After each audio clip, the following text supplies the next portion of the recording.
So, how do you cope with a spouse or a partner who keeps repeating the same thing on and off? And maybe you've given them some time to change or improve, but they are still doing the same thing. How do you cope with such? I mean, characters that piss you off, a lifestyle. Let me tell you, once you're in a relationship or you are married, your partner or your spouse must do something. I didn't say me, must do something that will annoy you. And sometimes you keep expecting them to change and nothing is working out. So today we are talking about tolerance in marriage or relationship. You know, one of the things that causes issues in marriage is when people go into it with these expectations or mindset that their spouse must be perfect or tick 100% of what they expect. It's good to have expectations, but let me tell you, it doesn't work like that. Do you know why? The person you are getting married to is a human being. You are not marrying a Mr. or Mrs. Sense or Mr. or Mrs. Perfect. You are marrying a human being that has flesh and blood running in them. And truthfully, they will offend you. But you have to tolerate. So what is tolerance in marriage? Tolerance is the ability to accept or endure your partner's weaknesses or differences without judgment or resentment. I'm not saying that you should accommodate every silly thing that your spouses do. No. All I'm saying is this. To an extent, there are some things you just ignore. Tolerate, overlook them. It's not everything you stress yourself over. There are some things you just overlook for the sake of peace and for the sake of you also being at peace. Because the more you talk about these things, the more you are stressing yourself emotionally, except it is life-threatening or something that it can be condoned or tolerated. But there are some things you don't pay attention to. Let me give you an instance. I visited a home where if they are eating, everybody must eat on a dining table. You know that kind of setting. Everybody must sit on the dining and eat. And I've also visited a home where you can eat anywhere, freestyle.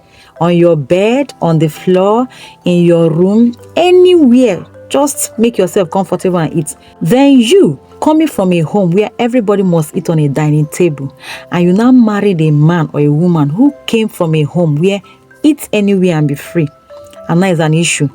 When you now serve your husband to eat, and the man is taking the food to eat anywhere, and you are angry, you now start feeling that the man is not behaving well or the woman is not behaving well. After all, where I'm coming from, we must eat on the dining table. My dear, you are stressing yourself over nothing. Everybody is coming from somewhere. This person, maybe you met him or her when they are already 30 or got married at 30 or 25 or 26. For the past 26 or 25 or 30 years of their life, they have been programmed to behave in a certain way. They are coming from somewhere. Their life has learned how to do one or two things in these past 30 years. And you think you will come into their lives and in 1 year you break all those patterns. It's not like that. It doesn't work like that. So when you discover that your spouse is someone that must always eat on the dining table or eat on the floor, you find a way, you reach a compromise. Marriage is all about compromise and sacrifice.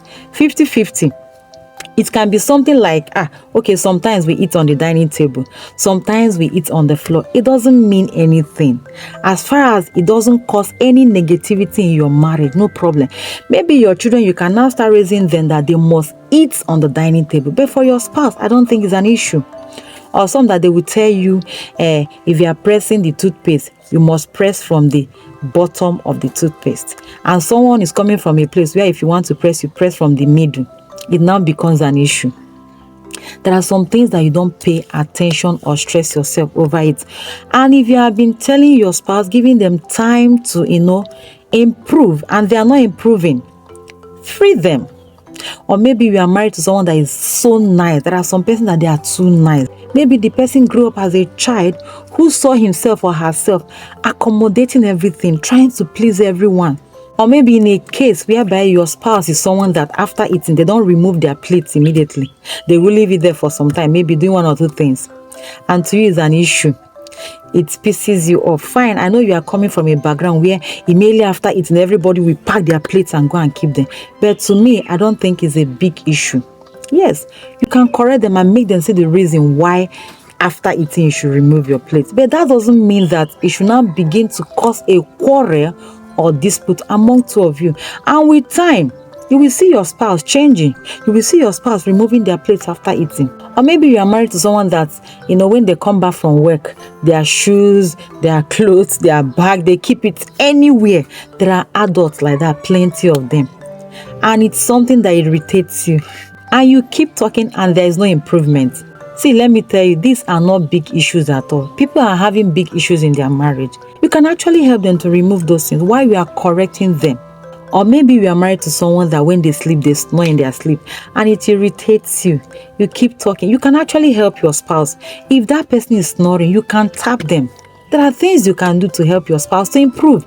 Do you know why? You are not also perfect. Tolerate your spouse's weaknesses while expecting them to improve and change. Your spouse can also tolerate you. The reason why God brings two persons together is to complement each other. Nobody is perfect. In your spouse's weaknesses, you can be their strengths. Those areas that they are lacking, you can actually come in and fill the gap as far as it is something within your capacity to do. Or maybe you are married to someone that they are not early risers like me. People like me, we are night crawlers. In fact, night is my best time to work. Sometimes I keep my work till night when everywhere is calm. Even when I was in school, during exams, night was my best time to read. Oh yes, as far as I have my cornflakes by my side, sipping it, I can study all through the night. So someone like me, I'm a night crawler and I don't like waking early. It's just for the sake of the family. If not, I can sleep and wake up anytime. But why many people are sleeping and snoring away, I'm awake doing one or two things. So in that case now, if your spouse is someone that is not an early riser like me, and maybe you are someone that you can wake up early, I don't think it's an issue. You can fill that gap. Whatever your spouse is supposed to do, that early morning waking up, you can do that and it won't be an issue. That is tolerance. Tolerating each other in marriage goes a long way to help your marriage.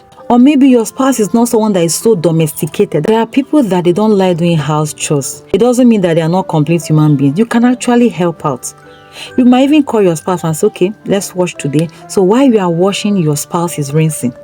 Or maybe if it is cooking, you can cook with your spouse while you are gisting in the kitchen. Your spouse is grinding the pepper and you are putting the salt. And with that, you are working together. With time, your spouse will improve. I know many things that my husband has taught me. And I know many things I have also taught him. Marriage is all about learning. When you go into a marriage with someone you don't know from Adam, and that person is coming from somewhere, you have to tolerate. So what are the ways you can actually tolerate your spouse in your marriage? 1, respect. You have to respect your spouse's feelings and boundaries. Nobody is perfect. So in the areas where your spouse is weak, you can step in and fill in the gap. Forgiveness. Oh yes, very important. The moment you are going into marriage, you must wear the garment of forgiveness because your spouse must step on your toes. You must forgive. Empathy. You have to show your spouse empathy. Your spouse is coming from somewhere. If you want him or her to change, you have to also have empathy. It's not everything that causes issues in marriage. Then patience. You have to be patient with your spouse. Endure. While you are expecting them to change or improve, you have to endure and be patient. Rome was not built in a day. Understanding. You must understand that your spouse is not perfect and this person is coming from somewhere. By the virtue of their upbringing or lifestyle, there are things that might take some time for that character to be broken. The cocoa is your spouse teachable? Is he or she someone that can learn? If they are ready to learn, then give them the time. I hope you have learned one or two things. There are some things that shouldn't be an issue in your marriage.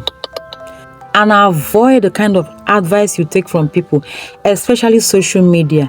Because everybody has their own way. No two marriages is the same. If you find a way to run your home and it's working for you and you and your spouse are at peace, please keep to it. If everybody starts opening up what they tolerate from their spouses, or more people go wrong. But when people come out, they package themselves. And when you see them, you feel that these people, they don't have any issue. It's a lie. There is no marriage that is perfect. And mind the kind of advice you take from people, especially social media. They will come out there and paint all manner of rubbish. You now go home and start destroying your home that has been at peace. Some of these people tolerate more and they will not come out to say it. Do what works for you. Tolerance is very important in marriage. It doesn't mean that you are stupid. It means that you allow peace to reign. As far as it is not life-threatening, I mean things that don't matter, like mundane things. There are some that will come and be telling you, my wife must wake up by 4 or by 5. And maybe your wife, like I said, or your husband, like I said, is not someone that is an early riser. And you can be able to wake up or do one of the things. Why are you bothering yourself? The truth is that where your spouse is lacking, there are still some places that they are making it up. And if you continue to hold on to that particular thing they are doing that is pissing you off, it is selfishness. Because there are still some areas that you are weak. So give them the time and opportunity to improve. You met them after how many years of being groomed and programmed that way? Fine, you come into their life to influence them, but you cannot do it in a day or in 1 year. It's a gradual thing. Allow them, give them the opportunity to learn, unlearn, and relearn. Allow peace reign in your home. And again, if there is something that your spouse has been talking about, pointing to, you can actually work on it and work on yourself. You can do better. You can actually improve. If it is something that you need a counselor to help you, a therapy, medical consultations, you can do that.